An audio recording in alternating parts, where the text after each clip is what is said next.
everyone. Good morning, good afternoon, good evening, wherever you are in the world. Welcome in to another Founder Story. Today, we've got the incredible Adam Harder here from InPress, CEO and co-founder of InPress. Adam, I always tell people that I get excited by every founder. That kind of does me a disservice because I'm genuinely so excited to speak to you today because of what you're building.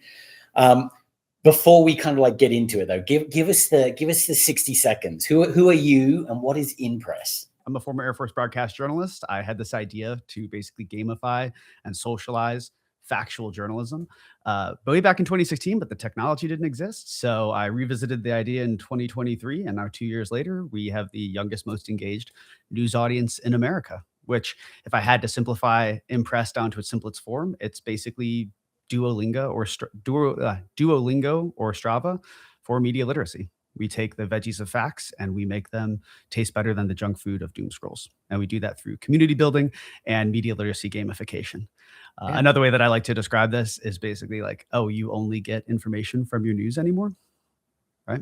Why not fall in love about it? Why not make a friend about it or compete about it? And that's essentially what InPress is. It's a new engagement ecosystem built on vetted information. Absolutely love it so much. But I think as well, what's kind of poignant here, I think one of the reasons why I love what you're doing, and I'll quickly say for our audience, if you're thinking, well, I want to hear more about InPress, what are you doing, Steve? Why are you just jumping into conversation? We'll check in the description. There is a link to a pitch, or a part of a pitch that Adam gave to the Global Venture Network community at the end of last year, where you can learn a little bit more about InPress. So feel free to pause us now and go and watch that quickly. But the things that are exciting me, we know in the world of entrepreneurship that, to be successful, yes, you need visionary leader, great team, great idea, all of this stuff, but also timing, right? You need to be doing this at the right time. And you mentioned how, you're kind of like thinking about this in 2016.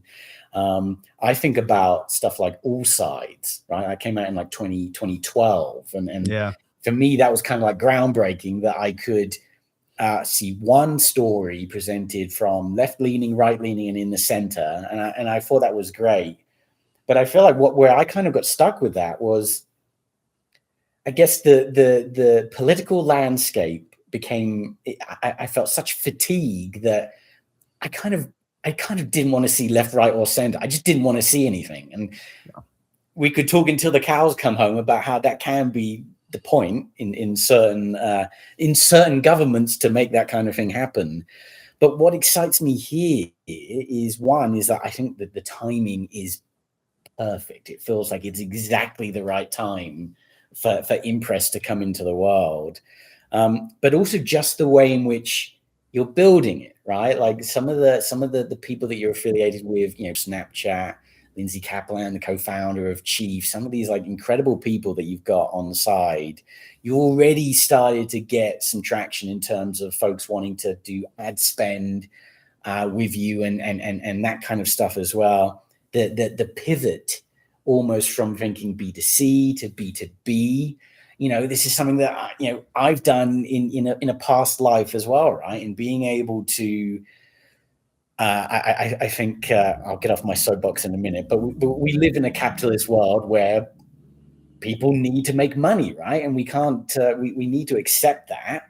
And if we can go and build something that can change media literacy in a way that makes money and makes companies want to do it, that's the exciting. That's the iPhone, right? That's the exciting thing that is going to completely change the game. So I'm incredibly excited about InPress. But let's start off. Talk to me about this shift, this kind of notion of like B2C to B2B. I'm really curious about. Yeah. Tell me about that.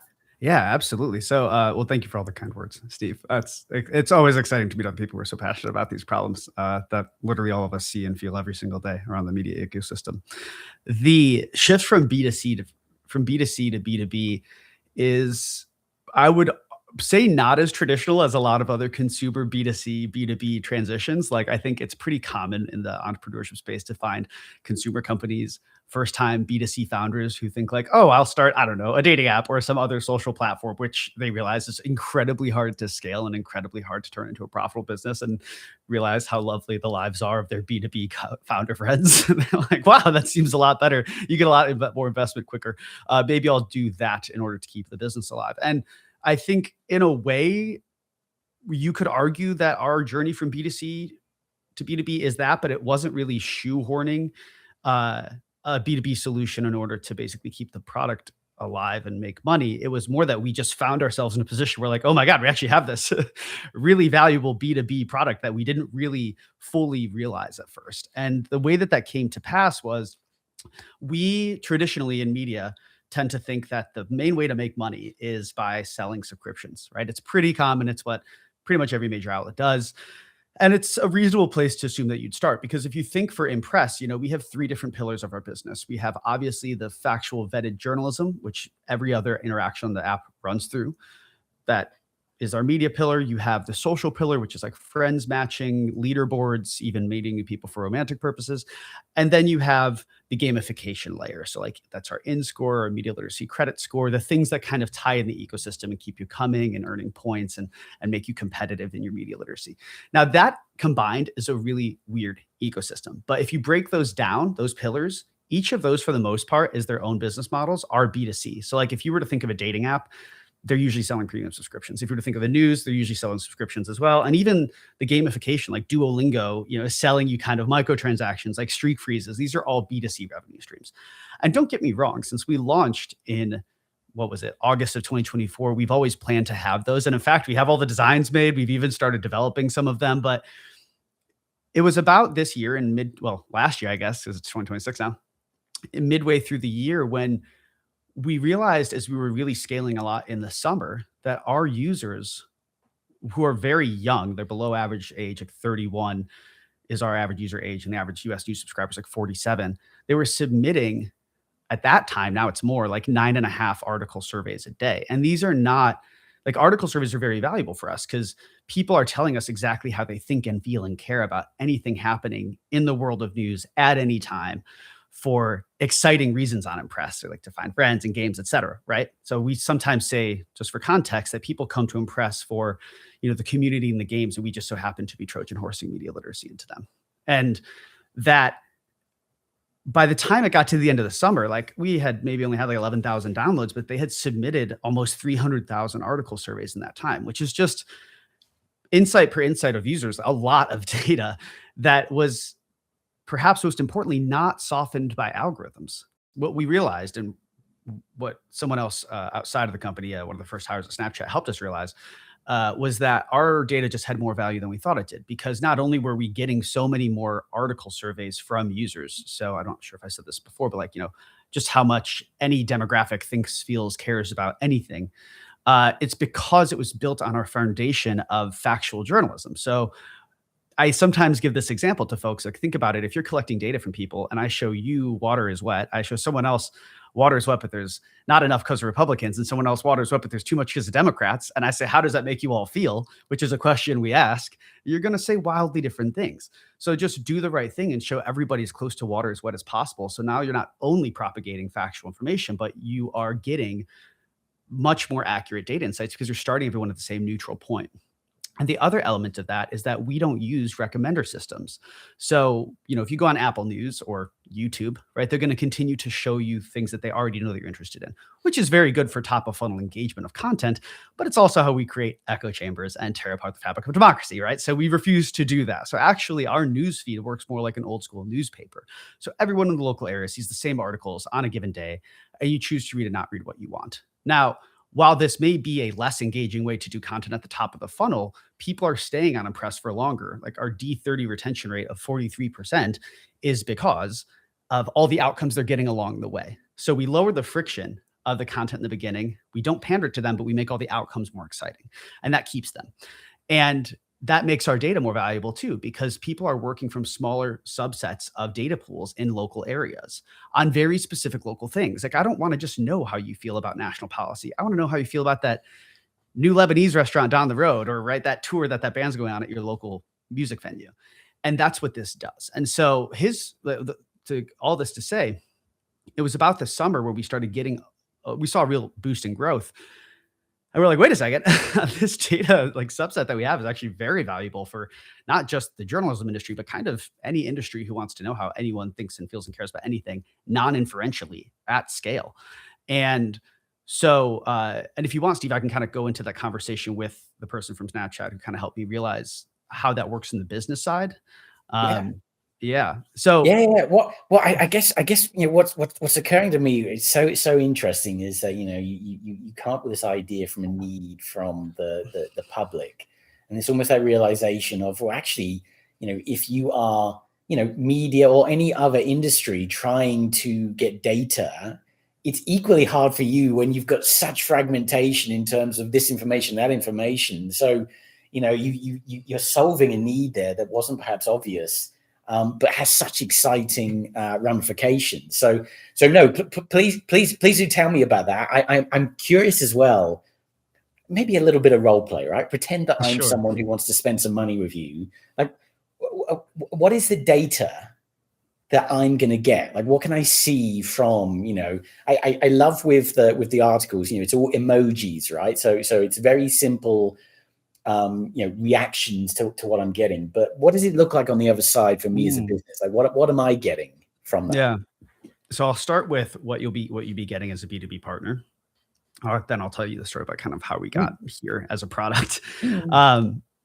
So it's funny you should ask about sort of what this looks like, right? Because we just brought on a new advisor named Jeff Blant. He basically created and scaled the B2B data model and platform for ClassPass and MindBody.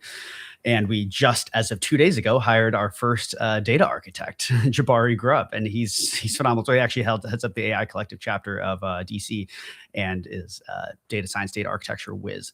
And so what we are basically envisioning for this, and we've got several LOIs from other companies who've confirmed they want to get their hands on what I'm about to describe, is essentially a platform where you get a license, you'll come on and you'll basically ask an open-ended question, right? Like there'll be filters you could search for if you really want to get into some specific topic-based queries.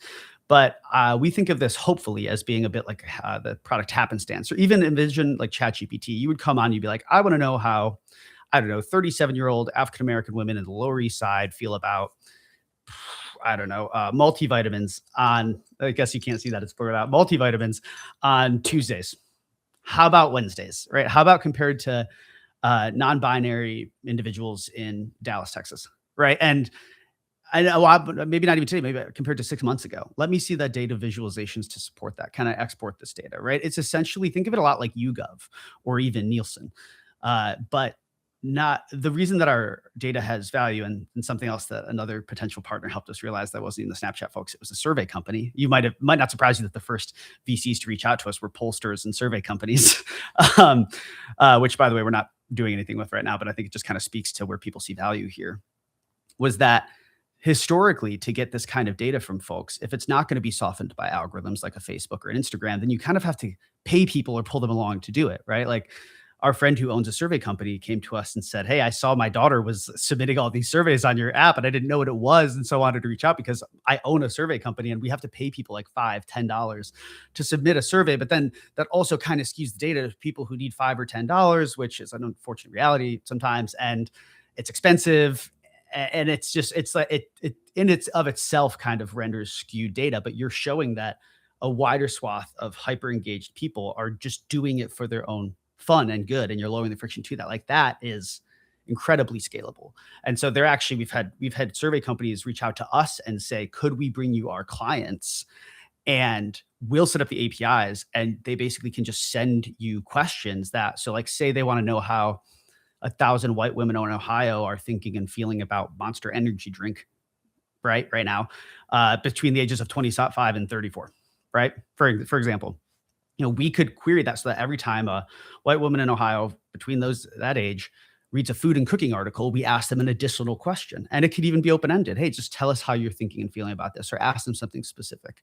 It's right now, we've started out, the core of that product is how do you think and feel and care about something, which are pretty binary analog indicators. But we have several plans to expand that to things that are much bigger and more specific. You can kind of tell that the world is our oyster in this case. Yeah. Well, tell me a little bit more about this story with, the contact that you've got at Snapchat. Tell me how that kind of like started, and tell me the story behind that. Yeah, so there's a contact who used to be one of the first hires at Snapchat. He actually saw me pitch at an event in this fall that we ended up winning, and so he like got really excited by it because obviously coming from Snapchat and being one of the first people there, he's very used to scaling B2C ecosystems, and is building a fund and was interested in investing. So I got on a couple calls with him, and he said something very profound to me, and I don't even know if he knows what he said was profound to me, but it was literally a business altering statement or revelation, if you will. And it's ironic because I was actually at a journalism conference in New Orleans at this time, taking this meeting from my hotel room before going back and explaining my business model to a bunch of journalists. And I remember after having the conversation where I learned the insight of what I'm about to describe, I literally went down to our booth, and our chief of operations, Catherine, is sitting there doing the pitch for me, holding down the fort. And I'm just sitting there brooding, like thinking, I'm like, man, like, do we have to change our pitch right now at this booth? Because this was so profound. So anyways, we're talking, and his point to me was, look, Adam, I see that you go based on your current go-to-market strategy. This is August, September timeframe.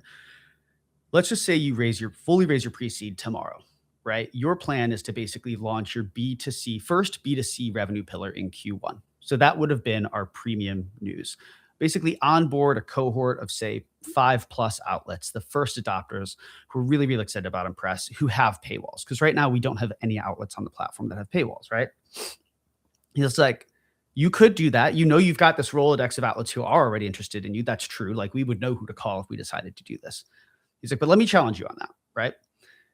Take it from me. I'm the one who had to scale a lot of the media partnerships at Snapchat, is literally what he told me. He's like, you could spend 20 to 30% of your pre-seed raise doing those legal partnerships. Trust me, it's going to be full of red tape, doing the API calls, getting the things set up for all they need, the revenue share. You make this partnership with them now, but 6 months from now, they have a new product lead and it's all up in the air. He's like, trust me, it's a mess. And I know that you come from journalism, and I know that this is important to you, but what you are also telling me, Adam, is that you have this trove of data that's already has value, and you've hardly spent anything on marketing. Like, you have statistically the youngest, most engaged news audience in this country. Do that. So he's basically like, because he's like, here's the alternative to that, Adam, is let's just say you continue to scale at this rate. Midway through next year, so 2026 now, you launch a B2B data platform. 2 to 3 of those enterprise partners are going to bring you more money than if you had 1 million consumer users tomorrow, which you won't. Like, best case scenario, maybe 8% of those convert to the paying customers, and you maybe can afford to pay 1 or 2 of your employees. And you've spent all that time and money on your pre-seed just trying to leverage a couple of those things. Instead, just keep doing what you're doing. The best part for you as a founder is that you get to focus on the fun part, right? You get to keep making the product gamified and fun and intriguing and connective. The things that are going to keep your product going viral and deriving user value, the stuff that you want to work on. You don't want to be in the legal meetings all day brokering these deals. So he's like, in a way, it's kind of a win-win for you. Now, I know it sounds kind of counterintuitive as a consumer-facing company, but at the end of the day, what you've created here is something with massive B2B value. And all you have to do is keep doing what you're already doing. And I'd hate to admit that I was like, damn it, he's right. And I think the other point to that too was, right now, InPress by design doesn't have podcasts or videos on it. It's not because we don't want them. It's just another one of those things that will require partnerships, right? Like, if we don't want to embed YouTube videos that are covered in ads that are insufferable, we're going to need to broker those deals. And I know that our younger users want to see videos on the platform. That was my counterpoint to his counterpoint, was like, well, what about more engaging types of media? And his point back to me was, I hear that, but you kind of proved you don't need it right now. Like, if you're already getting this level of engagement with the written journalism because people are so focused on the outcomes, then like, who cares right now? Like, you can come back to that. You can continue to strengthen your hand, build this business, put yourself in a more comfortable, scalable position, and then tackle that. Like, it's a nice to have at this stage. And so it's an uncomfortable truth for me as a former video journalist whose whole life is like video. But again, I think he was right. Yeah. Absolutely. No, I love it. I love it. I guess so where this is kind of leading me is, you're in such an exciting place, right? Let's talk about Adam as a man, you're in this exciting place, building this company. Do you ever think about, or have you had any tussles with kind of being like the builder of a startup versus almost like the social responsibility to it? It's kind of like you're growing something that can support employees, be sustainable, can scale, all of this stuff, and there's something there where humanity needs it, if I can be so bold. Do you ever have that tussle? How does that kind of like play out in your life? Oh, of course. Every day, literally every day. It's not an exaggeration to say that the team and I talk openly in our team meetings all the time about how what we've built is bigger than us. Like, there are times in the startup journey, and I do think to some extent that's one of our secret sauces, is that there are times in the startup journey, like, things are just going to get hard. They're going to get unpredictable, and you're going to come close to failing a lot. But when you have something where, in our case, people whom you respect so much, like, Pulitzer Prize winning journalists, founders who have exited multiple companies, people who have just really gone for it in life, even freedom fighters, like people who have been expelled from their countries because they were propagating factual journalism, and whatever authoritarian was in charge of their country kicked them out. These are the types of people who have come to us and offered support and believe in what our mission is, which is to make factual journalism more engaging and profitable than misinformation and BS online. When that happens, it doesn't really matter how much the chips are down. This is bigger than us. Like, InPress is bigger than any one of the individuals on the team. It's bigger than me. And so, like, it does feel, to your point, where the startup grind is just startup grind. It sucks a lot. It's tiresome and it's exciting. It's also the most rewarding thing you've ever done. But at the end of the day, none of our kind of single employee human emotions or experiences matter to the grander vision that so many people everywhere are relying on us, because, to your point, they see this as something society needs. And as long as that's the case, in my mind, we cannot fail. We cannot fail, not only because we're not going to let ourselves fail, but we can't fail because I don't think the support structure around us would let us fail. It's not to say we're invincible. We're not, hence why we're raising. But I think we are so fortunate to have such a network of people around us who feel this mission deeply and think that this is the best chance, the most attainable, scalable, to your point. I hate to use the word capitalistic, but like the option that can actually make money and not just like sound like we're preaching at people, but like actually get people excited to consume information and create a scalable revenue model that is out there. So yeah, it's a lot sometimes, but I don't look at the social responsibility and the impact of what we're building as a hindrance or anything scary. I see it as it's our North Star, and it's what keeps our employees going.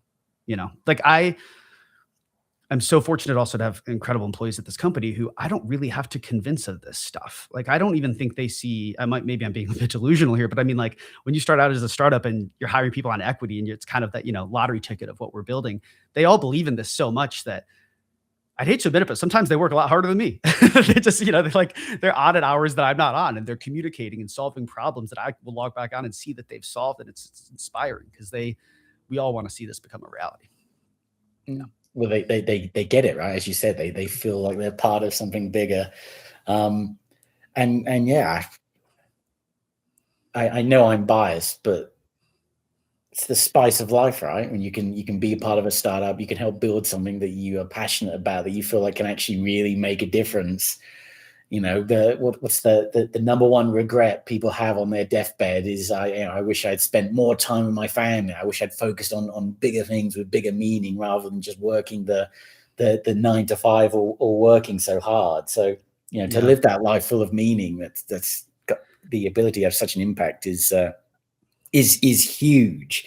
So I love it. Okay. Well, I wanted to talk about.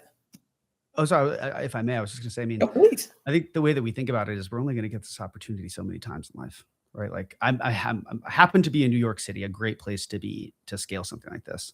Access to incredible resources, incredible people, especially in the journalism world. Don't have any kids right now. Like I'm married. I'm still 34 years old, right? So like I'm getting old and I'm tired, but I'm just nimble enough. Like if you ask me to do this in 10 years from now, I think that would be I would be very tired by then probably, right? So it's just like, I think if not now, when? We don't want to live a regret. And to your point of what you said earlier, we kind of find ourselves in the right place at the right time. There is a very large, if we can get this right, if you can get factual information to be the insatiable, most wanted, most in vogue content source out there, that trickles down to solving so many of society's ills. Arguments around superfluous things are just dumb at that point, right? Like think people agree on things like infrastructure investment, I don't know, immigration, anything, like just talking to people, bringing back together communities that have been polarized for the sake of $1 for ad dollars on traditional social media models. Like you solve democracy if you can get this right at scale. So I think like what's bigger than that, Yeah. No, I love it. It's so funny. It feels so lofty to say you solve democracy, but we haven't, right? but we're trying to. but that's what it is. I feel like we're living in an age where reality has become the product, right? Like you talk about the young people on your platform, why that's so important. The last election cycle, it was for the first time in a while, it was very close between Republican and Democrat split with young people. Like, and it tended to be like the young white men voting Republican.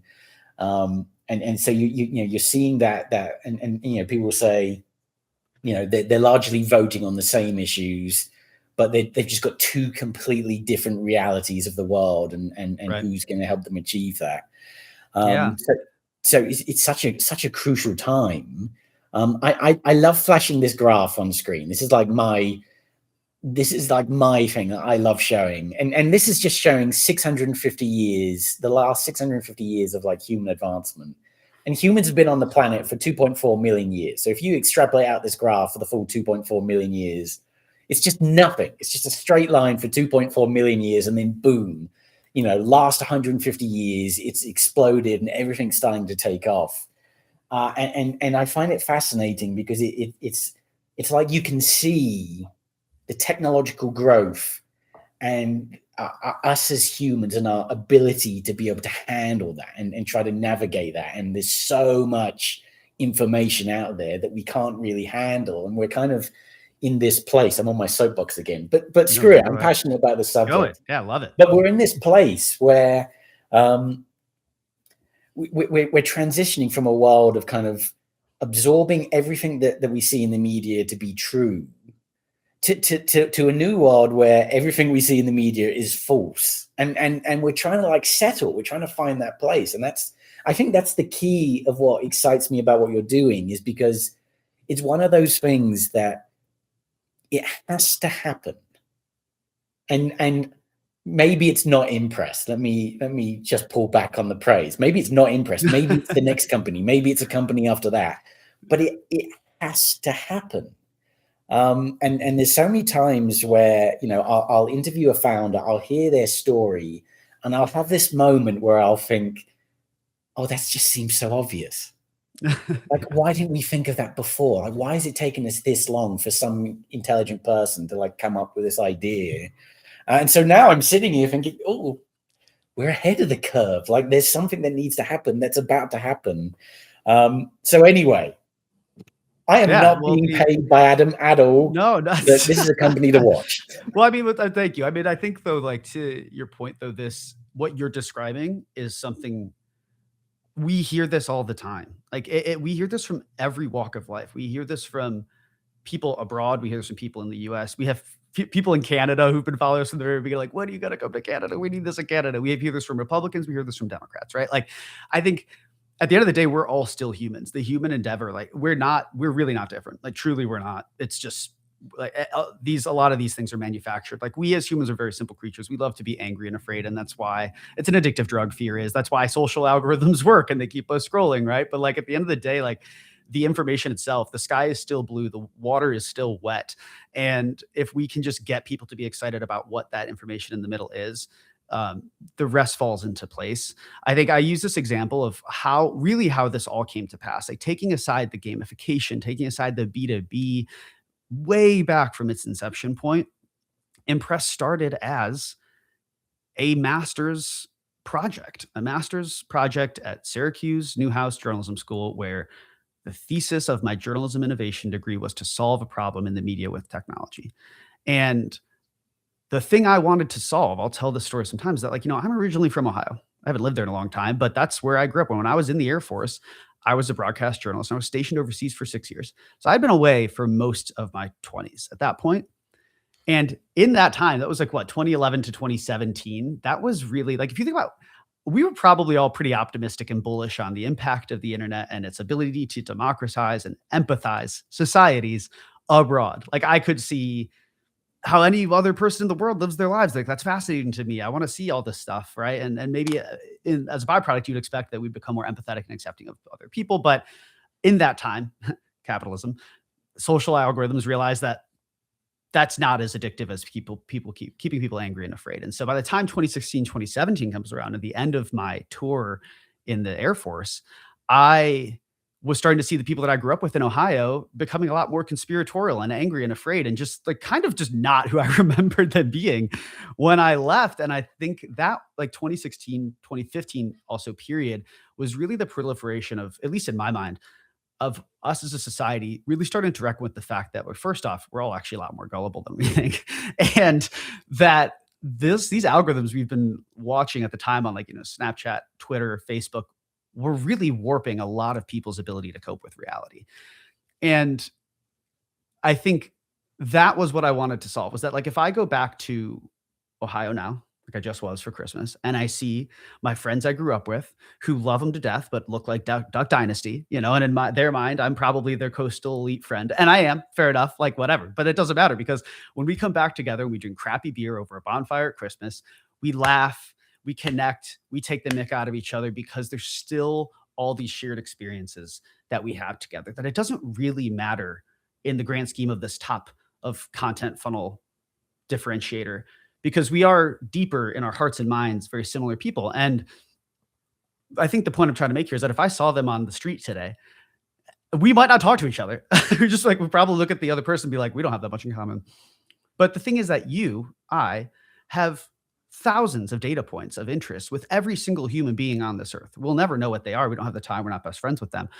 But my original thesis for InPress was, factual journalism is actually a fantastic data conduit, if harbored properly, to represent who we are, what we love, what we hate at scale, as the unique individuals that we are as human beings. There's so many overlap points there that if we just get rid of these basically shallow topical indicators, if we basically just get rid of these shallow topical indicators, we'll find that there's always something to talk about with somebody, and there's always common ground.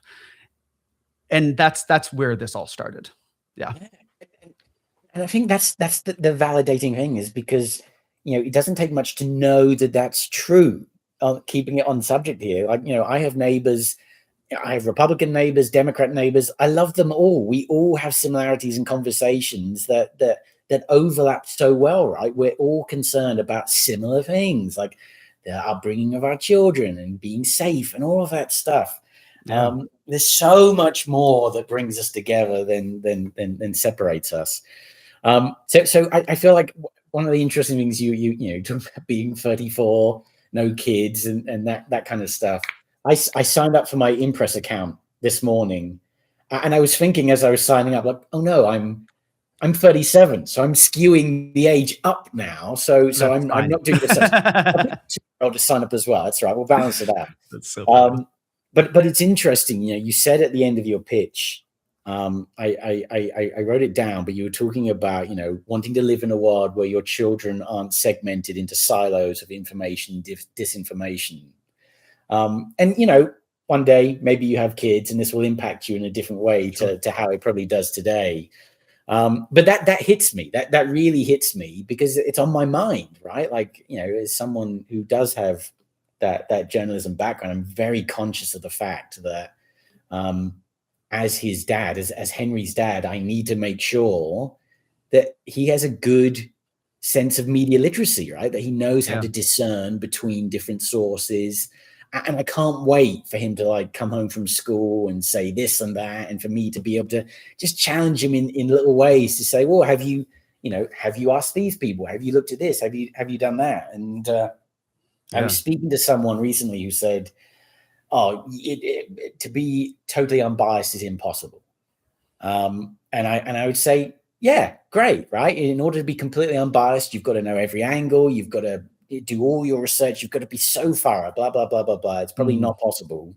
But this is about striving for that. It's not necessarily about, achieving it. It's about getting it. So anyway, I say all that because, for me, I feel like such a crucial point of this is those of us with kids are thinking about that and the world that they're going to grow up in, and the impact that the social media has in terms of that doom scrolling nature, and skewing one way or another that is creating the kind of like the real polarized nature of where we're living. But I don't know, any thoughts on that?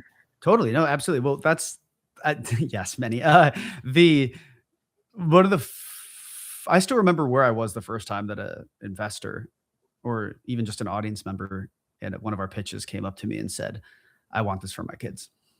And we were only even available in DC at that time. We were a very new product. And so many, whether it's kids or whether it's elderly folks, we get a lot of passion from and for those two segments of society, which, let's just call it what it is, are really the most susceptible to misinformation, right? Like the developing brain of the teenager and younger, and the I don't know, less just people who grew up with Walter Cronkite and are used to trusting things at face value, who are older, like boomers and above, both of whom are very susceptible to this type of thing. And I'd really love to hear that, because of course, like as a founder, especially of a consumer product, investors and people in this space are always going to want to hear that, especially the journalists, by the way, are going to want to hear that you have a very young and engaged audience, which is true in our case. But at first, and this is kind of a recognition of who our target market is, like just like an Uber does almost, right? Like when you scale these type of network-based products, you have to have a core target audience. And ours makes sense, is urban areas, educated, probably, let's be honest, have white collar jobs and are very busy, but are reading the news on the way to the subway and want to get more from it. Don't just want to be stressed all the time when consuming the crazy news that is, right? And that's fair enough. You could make the argument that InPress, when it first launches, isn't going to make the impact of reaching the rural parts of America. And that's fine, because that's kind of expected, right? But it's just like when I used an Uber example, they take off in the urban areas, they spread, we all have cousins and friends in urban areas. I'm from a suburb of Cleveland, right? So like, I think that sort of same thing expands to the kids and the elderly as well with InPress, where like, it's not necessarily like, it's not our focus right now. We're not launching InPress Kids right now, but we're planning to. Like, we would love to. We've talked openly about this, and investors have helped us realize that InPress Kids could and should be a thing, right? Like creating a version of this product that's for 17, 18 and below, that still has all factual vetted information on it, and like really is doubling down on the gamification elements. It's fun in the way that video games are for kids, and it meets them where they are, and it challenges them to like, it's you can really turn this into like, it really is kind of a personal and fun game with your friends, whether it's adult or a kid, to be like, do you actually know what reality is? Like, can you discern it when you see it? Like it's a riveting personal thing, because it's not just, yes, I found out what's happening today, but I can compete against my friends to make sure that I actually am the one who can discern reality the most. I'm the least swayed by the nonsense. Like I have a lot of mental fortitude when consuming information out there. And so that's where I see this going. But people say that to me all the time. And another thing that I would say too, lastly, is like, I think about a friend of mine, Tanya Sanchez. She's a professor at Georgetown, who lives in Miami. Unfortunately, her husband passed away, and she has a lot of friends her age who are probably like 60, 70 and above. And she was one of the first people to come to me at the same time as I heard, hey, InPress Kids should be a thing, was, hey, you're missing an opportunity if you're not doubling down on elderly folks as well, because like all my friends, Adam, in Miami are, older. A lot of them are women, they're single, and they don't want to go on like a Tinder or something and be objectified basically gold diggers, if you know the term. They feel like they're selling themselves out. Like they're older, they know what they want, they know who they are, and they know what they're looking for. And they do want to stay up to date. So like products like yours actually meet them where they are. It doesn't insult their intelligence, it doesn't objectify them, and it helps them find what they already know they want faster. And so like there's worlds where this affects all different age groups of society. Yeah.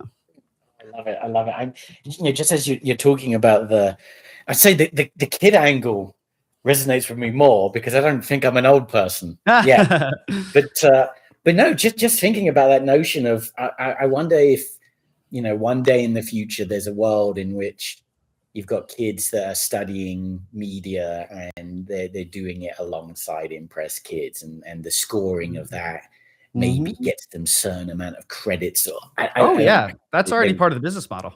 Oh God, I love that. I love that so much. I mean, it's the whole idea of our media literacy credit score, which is launching very soon. There's so much you can do with that, but I think at a very high level, taking it's other people talking about this product who help you realize that what we're building is it is bigger than just journalism. I think about my friend who's a director at a hospital here in New York, and I was describing this concept of this sort of literacy credit score to him, and he's like, "Wait, can I get a version of this for the doctors at my hospital, where we can create like a customized feed of just the most recent medical journals, and they have to maintain like above an 800 credit score. It becomes part of their quarterly reviews."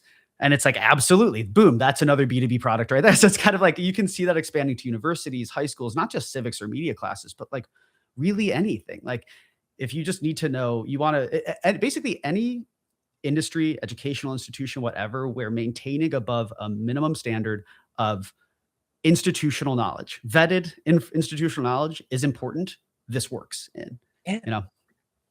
Yes. I mean, the thing with the thing that I love about the media literacy score is that we're not it's like it's going bigger than just media and information that's being consumed. It's like information just in general, right? So I'm trying to be healthier. I'm trying to do better because my boy just tires me out, and I'm trying to match him. So I've got like a smart scale. I've got my Aura ring thing going on here, and there's a lot of data. There's too much data. Now I'm collecting so much, I can't do anything with all of it. In my mind, I'm like, I'm going to have to like export from all these different devices, put it into some sort of AI to help me figure out what all this means.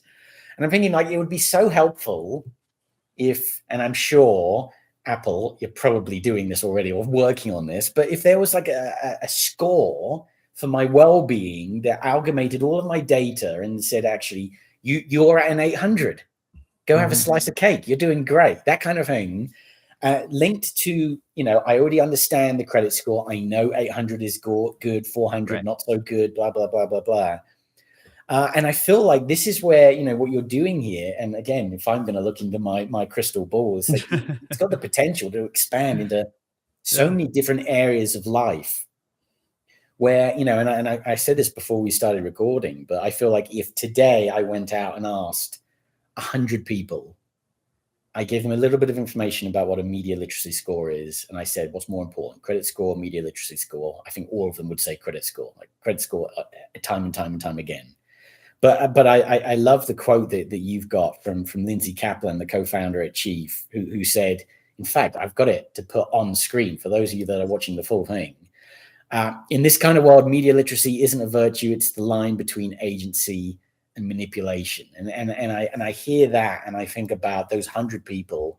If I then played them that quote, would that change their mind? Would it change their way of thinking? For me, it makes me think, the whole notion of a credit score has helped to train me to make good decisions with money, right? Like, I know that if you go and buy a new car, it's going to ding your credit score. So maybe think about that before you try and buy a house or whatever it may be. But do I need that education right now? Well, no, I kind of built my life around making sensible decisions. But with media literacy, there's none of that until now, obviously. So I think it's so crucial, like what she's saying here about agency versus manipulation. Like that word manipulation, it just changes it. I don't know. Thoughts from you? Yeah. Well, Lindsay hit the nail on the head, and it makes sense because I mean, she understands this. She essentially builds community around in a very similar way, and she comes from a bit of a journalism background. But when it comes to actually like, my thoughts on the bigger picture here, I think what you're describing is, and we have a bit of this in our deck for those who have seen it, but if you simplify this down to people who, like you said, kind of optimize their lives and their good habits in certain ways, financial literacy, workouts, Strava, right? Their Aura Ring, their Belly for their restaurants, Goodreads for their reading, right? Like things that they're proud of healthy habits, which is a good thing. Like that's just a good thing.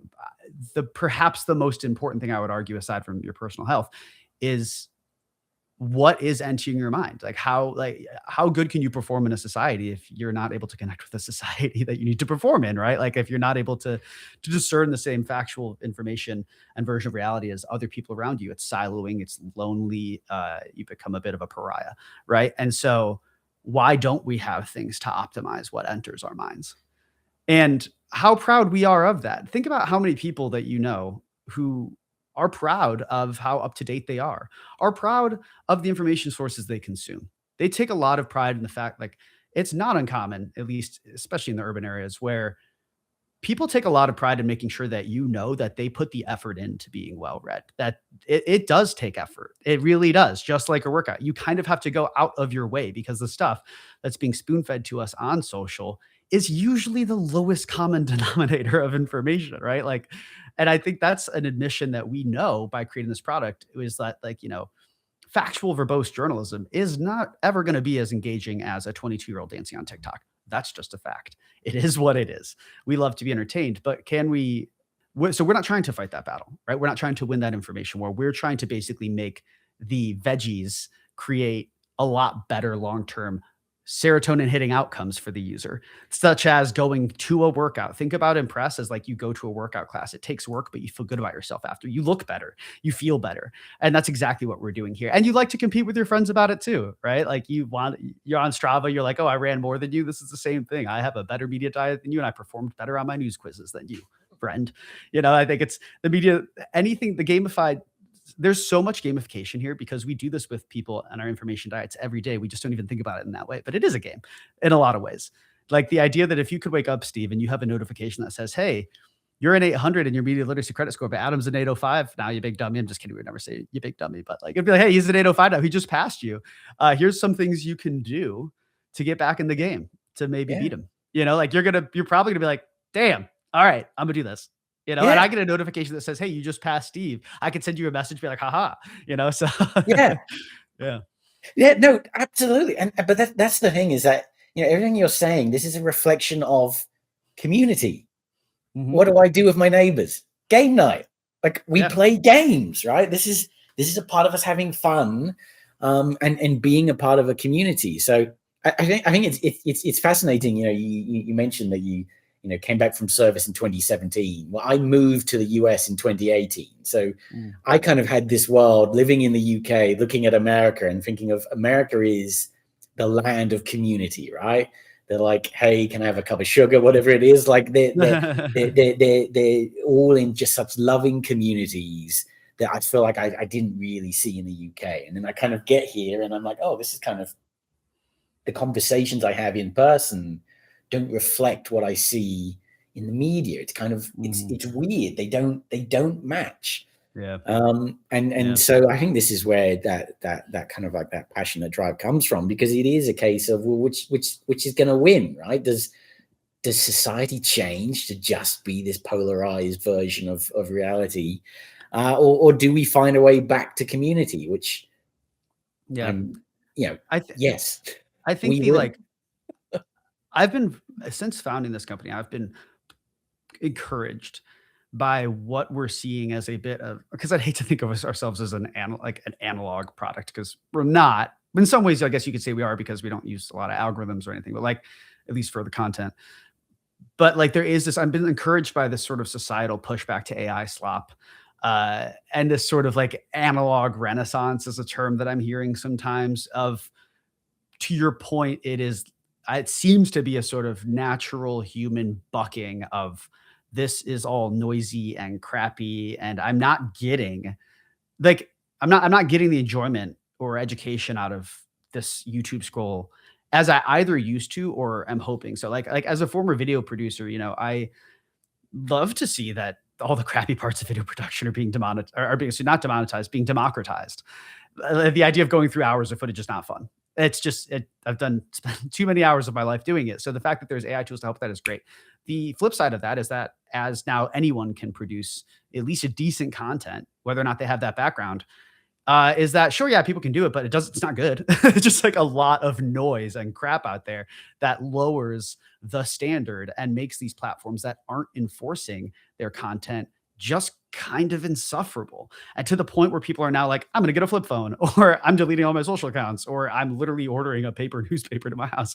And I think while I don't necessarily love that that's the buck that people feel, the length that they have to go to just retain a level of reality and humanity in themselves.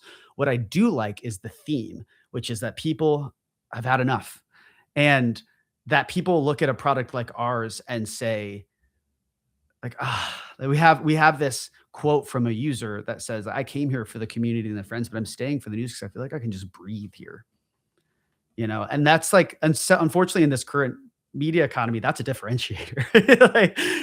Like it's a rare case in press in tech where doing the right thing, just propagating factual information and make it more engaging and personal, is good for the user, good for society, and good for the bottom line.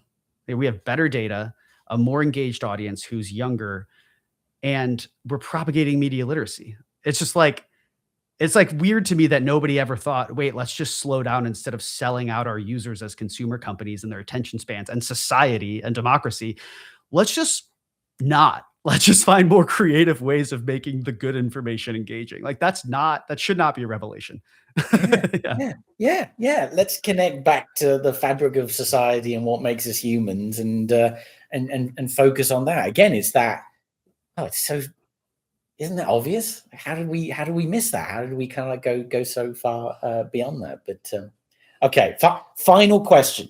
Well, not really a question, but it is a question.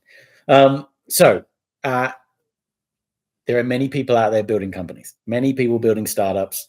What would be your one pivotal piece of advice for other startup founders that are, let's say they're 6 months in? 6 months into founding their company. They've got their idea, they're going out looking to raise some money. What's the best thing you could tell them? What's the best advice you give? Can I give 2 answers? Of course you can. So the first one I would give, and maybe this is for me personally, I think I see that these companies last longer. The ones I'm about to describe is that if you're making a company and all the struggles therein and facing all the struggles therein for any sort of cold calculated reason, such as just to make money or to get something acquired, you're going to be a bad founder. Your company is not going to be that exciting. Your employees aren't going to be that excited. I think about founding a company a bit like getting a tattoo. Like I have a tattoo, but it's something that meant a lot to me at the time, that felt like a real statement that I was really passionate about and defined me. And I think your company should be the same. Your company's going to make a bigger brush on you than any tattoo, maybe even a face tat. So I think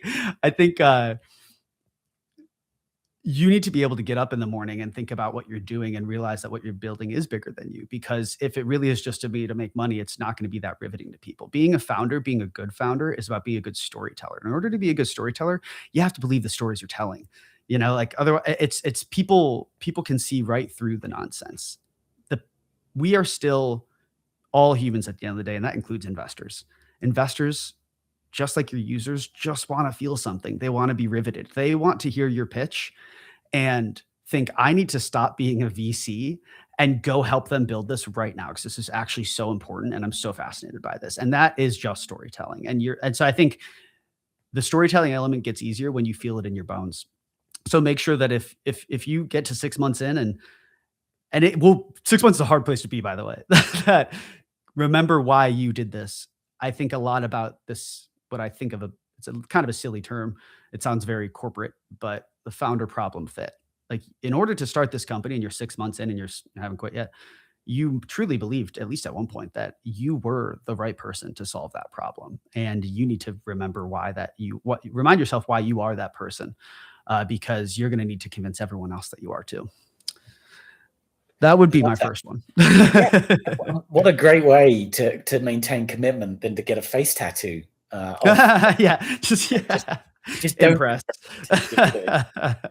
I guess this is the point where I should announce our partnership with a face tattooing company and a discount code in the chat. Right, exactly. Next. If you get face tat InPress, you get 30% off. Yeah, exactly. I can't offer you anything if you get a face tat of InPress, but I will be very impressed. Yes, me too. We'll put you on our landing page at least. Yeah, me too. Well, I mean, yeah, you should probably get an InPress account and start getting some factual news if you feel like you want to watch this one interview and then get a face tattoo. But right. Adam, it's been amazing. Thank you so much for being with us today. I truly appreciate it. If you're not already using InPress and you didn't make an account whilst we were talking, what are you doing? Links down below. Go get it. Get on InPress and check it out. Adam, thank you so much for being here. Thanks for having me, Steve. It's been a pleasure.